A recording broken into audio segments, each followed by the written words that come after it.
Pour beaucoup, ces fleurs de cerisier sont le symbole du printemps japonais. Mais pour d'autres, elles riment plutôt avec masque chirurgical. Plus d'un Japonais sur 5 est victime de douloureuses allergies au pollen, un problème de santé nationale. Je ne mets que des masques complètement étanches et je porte des lunettes spéciales. Masques, lunettes, crème nasale ou encore émetteurs d'ions négatifs pour purifier l'air. Les fabricants nippons sont à la pointe de la lutte contre le rhume des foins. Une agence de météo privée a déployé dans tout le pays ces drôles de robots détecteurs de pollen. Et certains sont déjà passés à l'étape supérieure. Ce nouveau masque, digne d'un apiculteur, se branche sur une batterie externe de mobile. Il a beau paraître difficile à porter, il s'est quand même vendu par milliers.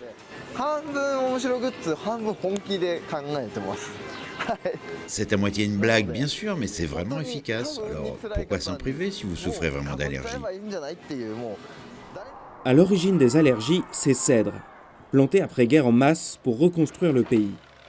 La municipalité de Tokyo a entrepris de remplacer les 20 000 hectares de cèdre de la capitale par une variété produisant moins de pollen.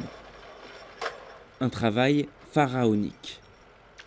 Mais pour ce professeur, il existe une solution plus rapide, qui consiste à soigner le mal par le mal.